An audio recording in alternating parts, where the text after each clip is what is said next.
listening to the Fringianity Underground podcast. Fringe topics with a Christian point of view. Now here's your host, Leo Rutledge.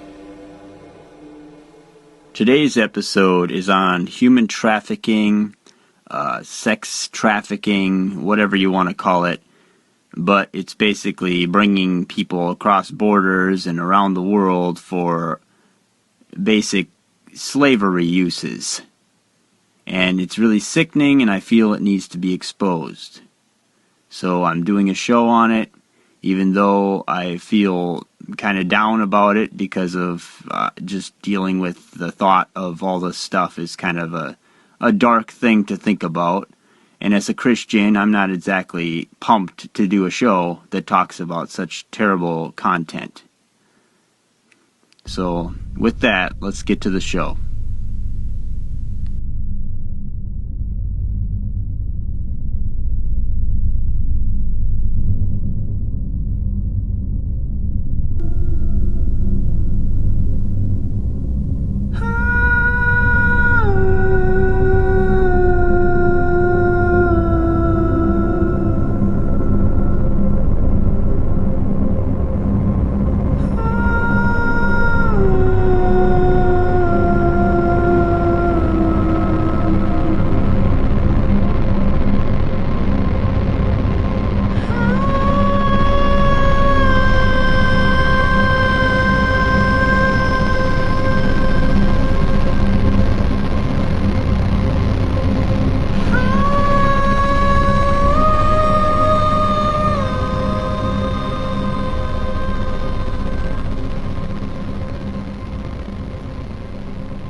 "25 painfully disturbing facts about human trafficking."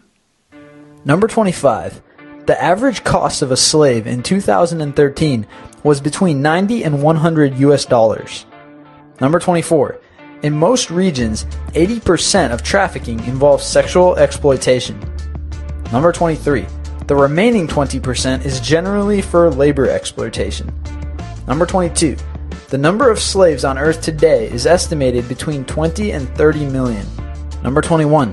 Nearly 1 million of them are moved across an international border every year on the black market. Number 20. 70% of those slaves are female. Number 19. 50% are children. Number 18. Behind drugs and weapons, human trafficking is the third largest international crime industry in the world. Number 17. It generates approximately $33 billion every year. Number 16. Over half of that comes from industrialized countries. Number 15. Even for purposes of labor exploitation, women still constitute over half of Earth's enslaved population. Number 14. Organ harvesting is another seldom mentioned but quickly growing industry that benefits from human trafficking. Number 13. An estimated 30,000 victims of sex trafficking die each year from abuse, disease, torture, and neglect. Number 12. 80% of those sold into slavery are under 24, and some are as young as 6. Number 11. Ludwig Tarzan Feinberg, a convicted trafficker, said, "You can buy a woman for $10,000 and make your money back in a week if she's young and pretty. Then everything else is profit." Number 10. A 2003 study in the Netherlands found that, on average, a single sex slave earned her pimp at least $250,000 a year. Number 9. A human trafficker can earn 20 times what he or she paid for a girl, provided the girl was not physically brutalized to the point of ruining her beauty. The pimp could sell her again for a greater price because he had trained her and broken her spirit, which saves future buyers from a hassle. Number 8. The end of the Cold War has resulted in the growth of regional conflicts and the decline of borders. Many rebel groups turn to human trafficking to fund military actions and garner soldiers. Number 7. According to a 2009 Washington Times article, the Taliban buys children as young as 7 years old to act as suicide bombers. Number 6. The price for child suicide bombers is between $7,000 and $14,000 US. Number 5. UNICEF estimates that 300,000 children younger than 18 are currently trafficked to serve in armed conflicts worldwide. Number 4. Babies are sold on the black market where the profit is divided between the traffickers, doctors, lawyers, border officials, and others. Number 3. Researchers argue that as the economic crisis deepens, the number of people trafficked for forced labor will increase. Number 2.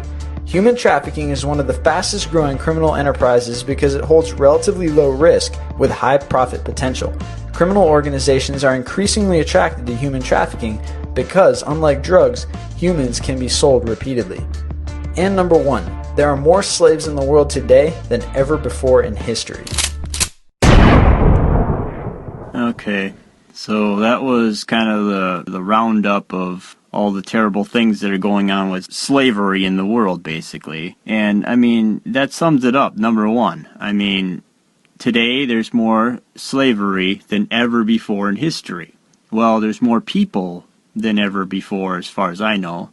So that kind of makes more sense, too, with the rising number of people. And then on top of that, you got to think, you know, a lot of these people are being used for working slavery, like in sweatshops and like Asian factories and stuff or whatever, not just Asia. And I'm pretty sure most of the women, most of the girls that are considered slaves are sex slaves. And they're probably, I'll put it this way, if you're endorsing pornography, you're probably endorsing slavery. Because I'm sure a lot of these girls in these third world countries get put into the sex trade and turned into basically prostitutes. And it just breaks my heart to think about this. I mean, to think about the horrible things that young girls are going through in these countries. There's just no way that there's any help for them, really. And I hate to say it that way, but there really isn't anybody who's going to come to the rescue of these poor girls and, well, basically any of these people that are slaves. I'm sure there's little boys. It's a mess. It really hurts me inside to talk about this. This really kills me, honestly. I mean, yeah, I get worked up. I'm getting angry just thinking about this, but really inside my heart just cries out for these people because I feel so bad for these people. I mean, we got it so good in America.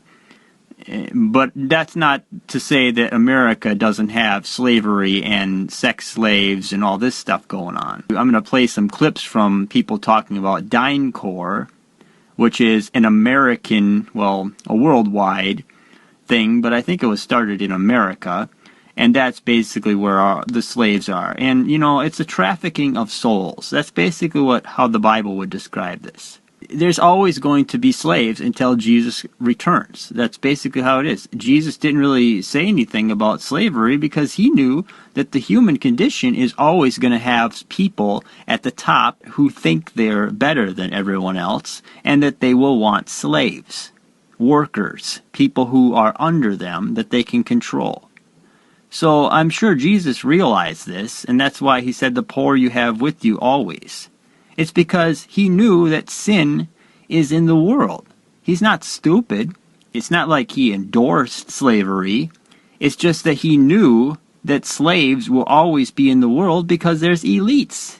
And all the way into the end times for sure, because the end times, look around. We're living in the end times, and we have elites running the world.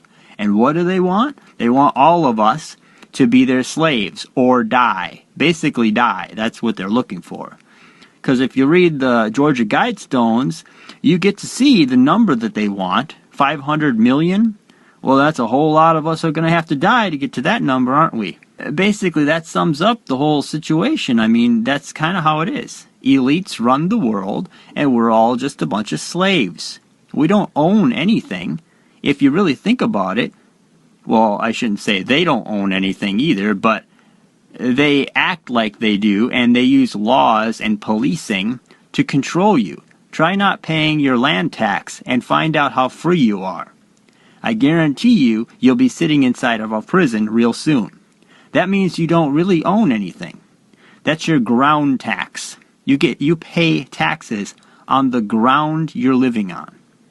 That's how pathetic this is. But getting back to slavery, there's just so many realms that trafficking or sex trafficking goes down that this really is one of the biggest topics in the whole world, And yet it's the topic that no one really talks about. You'll never, let's see, if the Republicans and Democrats want to run for presidency, how come this isn't the topic on the table? How are you going to stop sex trafficking?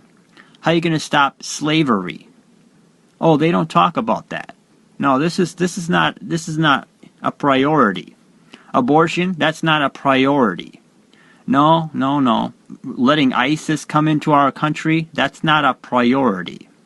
No, we're just going to stick to the little things, the things that don't really matter. I mean, that's how you could tell both sides are not really doing anything. As far as I'm concerned, this is my personal opinion. It's just a show, and nothing is going to get done.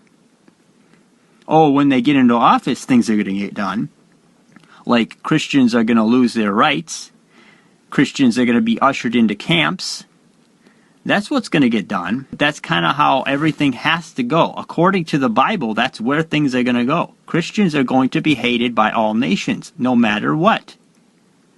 I don't care if you're waiting for the rapture or not. You better get ready for being hated by all nations, according to Jesus. But getting back to the most important part here is these people are out there. I mean, if you ever see the movie Taken, I mean, that's just a movie, but it does show that. It shows that this girl gets sold into sex slavery.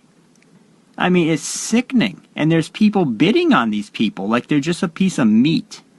They're just a slave. And in the Middle East, slavery is like just the norm. And sex trafficking and all that stuff is really big over there. Unfortunately, we won't talk about that here because for some reason this country can't say anything bad about anything Islamic. I'm not saying all Muslims are bad people, but they need to start speaking up when their brethren are chopping the heads off Christians and little kids. Because I don't hear anybody speaking up against it. You know, silence speaks volumes. Getting to the point, I'm going to play a clip here, and I disagree with the guy when he talks about priests and stuff, and how apparently all Christian priests and stuff are perverts and they're molesting children. But just listen to this. Let's start with the practice called bachabazi. Now, we've talked about this on the show before. It is mainly a Pashtun tradition where older gentlemen have younger boys dance for them dressed as girls. They find that very entertaining. We showed a little clip of a documentary here where they get so moved that the older gentlemen sing to the boys, they write poetry to the boys, and eventually, of course, did I leave out this part, have sex with the boys. Now, in the past, there's been notes written by Taliban command telling the Taliban fighters, please stop taking little boys home. Okay? So you see that the religious fundamentalists over there are pretty similar to the religious fundamentalists over here. Whenever you have those guys, all of a sudden there's these scandals and cultures, and et cetera, et cetera. Now, through WikiLeaks, we find a new twist on this. Congratulations. Some of that was financed by your tax dollars. DynCorp is a private corporation that has a security contract in Afghanistan. Part of that is to train